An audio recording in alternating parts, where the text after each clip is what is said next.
Alright, welcome to the video everybody. Today I wanted to do an overview of my new upper receiver from Bear Creek Arsenal. This is their 18-inch side charging complete upper assembly. It is chambered in 450 Bushmaster. If you are unfamiliar, this right here is a 450 Bushmaster, 45 caliber compared to a 22 caliber 5.56. It's quite a large difference, almost about twice the size. So there's a quick look at that. Other than the ammunition, this is, like I said, their side charging. I went ahead and got this one versus their rear charging, which they do make a rear charging, which is almost identical to this upper receiver. But I went with the side charging one just because I wanted to be a little bit different. I've never had a side charging AR-15 before, and I thought it could be quite interesting. I do have a Vortex 1-6 Strike Eagle scope mounted on the top of this. I am using this as my deer rifle this year, so I went ahead and threw the scope on there. But that'll be the subject of a different video. Back to the upper receiver. It is a 15-inch M-LOK handguard. It does have 4 QD mounts, 2 in the front and 2 in the rear. But to take note, the ones in the rear don't actually serve a purpose.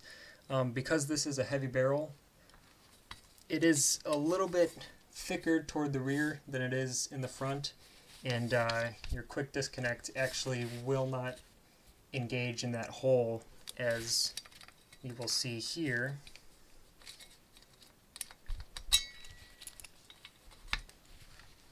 The actual end of this nub actually hits that barrel before it can fully seat, so it never actually locks in place, which is quite a shame. I do wish this was designed a little bit differently to accommodate for that, but it is what it is. I didn't plan on using them anyway, so it's no issue to me. When I was looking at upper receivers like this online, I couldn't find many videos showing how to actually take them down, and that was one of the things I was curious about, and one of the reasons I wanted to make this video is to show actually how the takedown process works on this rifle, because it's a little bit different than a rear charging AR-15.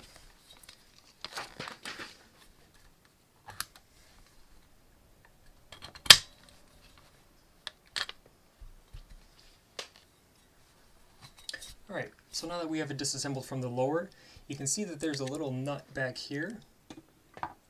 Okay, this little nut back here is one of two things that is keeping this bolt carrier group from coming out. So we'll take that nut out there.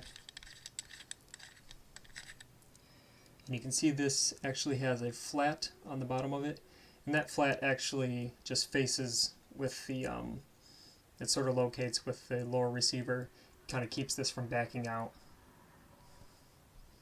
Set that to the side. So it's still not going to come out now. The second thing we need to do is remove the actual side charging handle itself. You will need a 5/32 Allen wrench, because it is just a through bolt, and the handle itself. So you just want to take that Allen bolt out. There it is. And then here is the actual handle. It just slides through there. And then it's just a through hole, and it threads through. So now that we have that out, we can just go ahead and pull out our bolt carrier group. There it is. Pretty standard bolt carrier. I mean, the finish isn't amazing on it. It's not super smooth, but I don't expect it to be for the price of this upper, which I am extremely pleased with. The quality that you get from this, comparative to the price, is an amazing value, and I don't see any issues with it. Haven't had any issues. I have only fired a few rounds through it, but the few rounds that I did fire through, no malfunctions, and it ran beautifully, so I don't have any complaints with that. There are some machining marks on this, like I was saying, but I'm not worried about it. It was a very cheap upper receiver, so I don't expect it to have a pristine finish. This is MPI tested, the bolt is, which is good to know. So it's not some super cheap bolt. It is fairly decent. It'll operate. All right. So that was basically all the takedown. That was one of the things that I was kind of curious about as far as taking these down. It's not like a regular rear charging where you can just pull the charging handle and your entire bolt carrier group and charging handle all fall out together. There's a few more steps to it. You do need tools. It's not something that you can take apart in the field, which could be an issue if you don't have your 5/32 Allen wrench with you. It could be an issue in the field if you do need to disassemble your rifle. But for most cases, it's really not that big of a deal.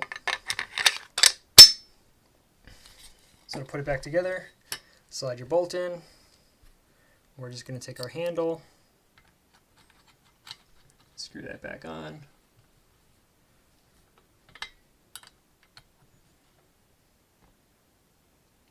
Make it snug. We're going to put our nut back on the back.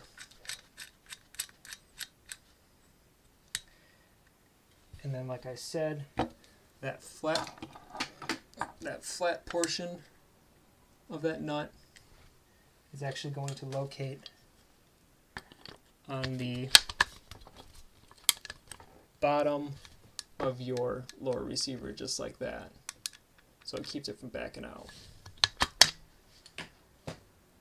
But that was my overview of this 450 Bushmaster from Bear Creek Arsenal. Like I said, I think this upper is an amazing value. I haven't had any issues with it so far. The fit and finish is really nice.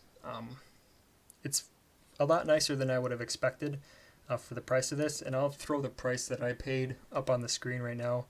It was, I think, $300 something, somewhere around there. So it was fairly inexpensive for what it is. So that was basically my overview of this upper receiver from Bear Creek Arsenal.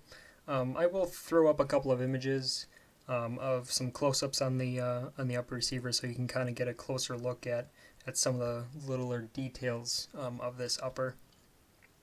Like I said, I'm very pleased. I'm not sponsored by Bear Creek Arsenal at all. I'm actually very pleased with their product, and I think it's an amazing value. So if you would like to pick one up, I see no problem in it. I think you'll be just as pleased as I am. But yep, that's gonna be it for this video, and I'll see you guys in the next one. Thanks for watching.